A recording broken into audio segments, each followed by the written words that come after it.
రోజంతా కష్టపడే పేదవాడికి సాయంకాలం కాస్తంత ఉపశమనం కలిగించేటువంటి ఏకైక విభాగం ఈ అబ్కరీ శాఖ విభాగం అధ్యక్ష. గత ముఖ్యమంత్రి జగన్మోహన్ రెడ్డి గారికి ఆయన పాలనలో ఈ ఎక్సైజ్ డిపార్ట్మెంట్కి ఈరోజు కూటమి ప్రభుత్వానికి నాయకత్వం వహిస్తున్నటువంటి శ్రీ చంద్రబాబు నాయుడు గారి ఆలోచన విధానానికి తేడా గమనించాల్సిందిగా ప్రజలను మీ ద్వారా విజ్ఞప్తి చేస్తా ఉన్నాను అధ్యక్ష. మనకందరికీ తెలుసు 2019లో జగన్మోహన్ రెడ్డి గారి ఎన్నికల సందర్భంలో ఇచ్చిన హామీ నవరత్నాలని, దశల వారీగా మద్య నియంత్రణ చేసి నిషేధం చేస్తానని. కానీ రాగానే చేసింది ప్రైవేట్ దుకాణాలన్నీ కూడా రద్దు చేశాడు. ప్రభుత్వంలో మద్యం దుకాణాలు తెరిచారు.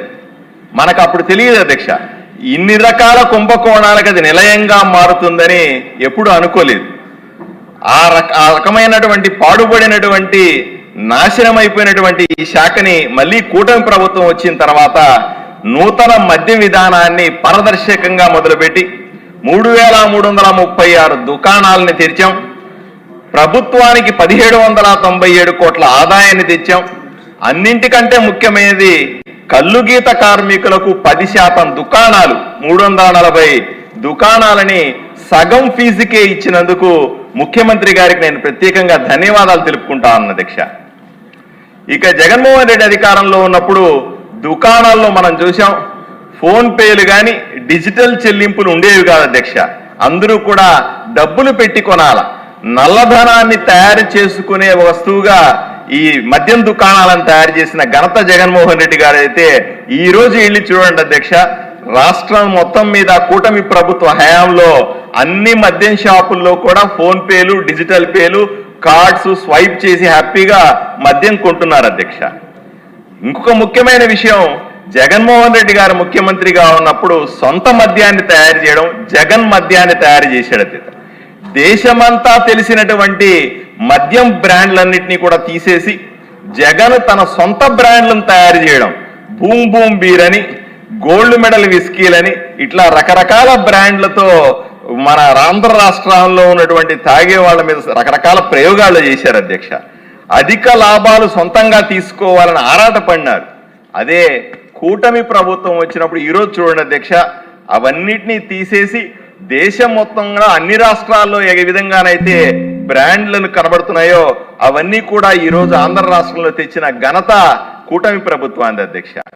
అన్నిటికంటే ముఖ్యమైనది, జగన్మోహన్ రెడ్డి గారు ముఖ్యమంత్రిగా ఉన్నప్పుడు జరిగినటువంటి కల్తీ మద్యం అధ్యక్ష.